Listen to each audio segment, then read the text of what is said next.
मेरे college time में first year की बात कर रहा हूं मैं, तो आप बहुत ध्यान से सुनिएगा। मतलब मैं फुल हवा में था, जबकि मैं स्कूल में बहुत अच्छा था, टॉपर था, पढ़ाई करता था, लेकिन मैं हवा में आ गया था। ऐसा बहुत सारे लोगों के साथ 10th से 11th में होता है।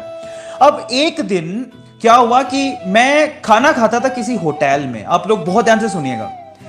किसी होटल में मैं खाना खाता था और सर्दियों के दिन थे, बहुत बढ़िया होटल है। वहां पे मैं खाना खा रहा था, रात में बैठा हुआ था और कोई नहीं था। मतलब बहुत ज्यादा सर्दी हो गई थी। हम तो माशाअल्लाह 10 बजे खाना खाने के लिए पहुंचा था, लेकिन तब तक एक फैमिली थी। मतलब मैंने ऑर्डर दे दिया था, मुझे मुझे दाल मखनी बड़ी अच्छी लगती है, मैंने ऑर्डर दे दिया और मैं वेट कर रहा। कुछ और देखने को था नहीं, आसपास सब खाली पड़ा हुआ था। तो मैं सामने एक टेबल था, उसमें देख रहा था। एक्चुअली वहाँ टेबल पे 3 लोग बैठे हुए थे और ये मुझे बहुत इंस्पिरेशन देती है। एक्चुअली वो 3 लोग कौन थे, मैं आपको थोड़ा एक्सप्लेन करता हूँ ताकि आप लोग समझ पाओ। तो उन 3 लोगों में एक बूढ़ी माँ थी जो वो खाना खा रहे थे और उनका एक हस्बैंड थे, उनके हस्बैंड थे और उनका बेटा था। ध्यान से सुनिएगा। बूढ़ी माँ ऑलमोस्ट 60 साल की होगी, उनके हस्बैंड 65 ईयर अराउंड होंगे और उनका बेटा था जो आई थिंक 35-40 अराउंड होगा, 41 साल का होगा। तो खाना ऑलमोस्ट खत्म कर चुके थे, मैं अपने खाने की वेट कर रहा था। अचानक से वेटर आया और उसको बिल देने के लिए। तो मेरा क्वेश्चन है बहुत सिंपल, मैं काफी लोगों से पूछता हूं, आप लोग मुझे जवाब दीजिएगा। वेटर आया बिल लेकर और बिल उसने टेबल पे रखा। मेरा सवाल ये, आगे मैं बाद में बताऊंगा, सबसे पहले आप लोग मुझे बताइए, सब लोग, मेरा सवाल ये है कि अगर इस सिचुएशन में आप होते, मतलब आप अपने मोम डैड के साथ हो, आप 40 इयर्स के हो चुके हो, आप अपने मोम डैड के साथ हो, आप मुझे बताइए कि वो जो बिल आया वो किसको पे करना चाहिए। आप लोग मुझे बताओ। मतलब ऑलमोस्ट बेटे को, सब लोग मानते हैं कि बेटे को पे करना चाहिए, समबडी सिंह माँ को पे करना चाहिए। भाई साहब कब तक माँ पे करेगी? चलो अपन मान लेते हैं, क्योंकि उस टाइम पे देखो माँ बाप ने पढ़ा के आपको बड़ा कर दिया है, ऑब्वियसली बेटे को पे करना चाहिए। एक्चुअली में क्या हुआ, जब वो बिल आया तो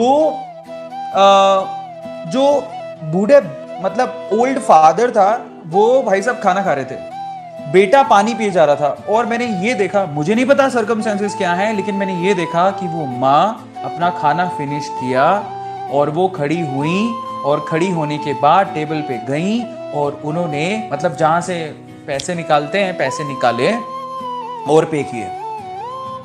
एंड आई वाज शॉक्ड। मुझे नहीं पता उनकी सिचुएशन क्या थी, मैं नहीं जानता, लेकिन ये जब हुआ तो मेरी, मतलब दिमाग की घंटी बजी। मैंने कहा भाई साहब कुछ तो गलत हो रहा है। और अगर इसकी सिचुएशन पे मैं होता और मैं अगर ऐसा ही ट्रीट कर रहा होता, इसका मतलब मैंने जिंदगी में कुछ नहीं किया। मतलब आप समझिए कि आप सब लोगों को बोल रहा हूं, ध्यान से सुनिएगा, कि अगर आप अपनी लाइफ में 40 साल के होने के बाद भी अगर अपने माँ बाप को आप खाना नहीं खिला सकते हो एक सिंपल से होटल में, इसका मतलब आप लाइफ में कुछ नहीं किए। और मैं नहीं चाहता हूं, मैंने उस दिन क्या सबक लिया, मैं नहीं चाहता कि ये दिन मुझे देखना पड़े, इसीलिए मैंने चेंज किया अपने आप को। मैं नहीं चाहता कि ये दिन मुझे देखना पड़े कि मैं खुद को फीड नहीं कर पा रहा, खुद के माँ बाप को फीड नहीं कर पा रहा, ऐसा दिन मुझे नहीं देखना। Then I have started hard working on me. Okay, then I have started studying. मैंने स्टार्ट कर दिया पढ़ाई करना, कॉलेज जाना शुरू कर दिया। और उसके बाद बिलीव इट और नॉट गाइज, मैं उस कॉलेज में सेकंड टॉपर था, सिल्वर मेडलिस्ट था। और मैं आप सबसे कहता हूं कि आप लोगों को, मैं सबको बोल रहा हूं, ध्यान से सुनिएगा, ऐसा दिन आपको भी नहीं देखना। मतलब क्या आप में से कोई ऐसा है जो ऐसा दिन देखना चाहता है कि आप अपने माँ बाप को एक अच्छे से होटल में खाना नहीं खिला सको? ऐसा कौन है?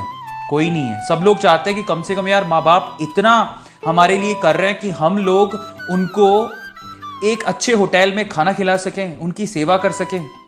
इतना तो होगा ना। तो उसके लिए आपको अगर नहीं कर पाए तो उस दिन आप जरूर बोलोगे, जो थंबनेल पे लिखा है उस दिन जरूर बोलोगे, काश मैं पढ़ लेता। मैं आप सबसे कहता हूं कि वो दिन आप लोगों को नहीं देखना। और अगर आप नहीं देखना चाहते तो मैं आप सबसे कहता हूं, आज अभी इसी वक्त से पढ़ना शुरू कर दो।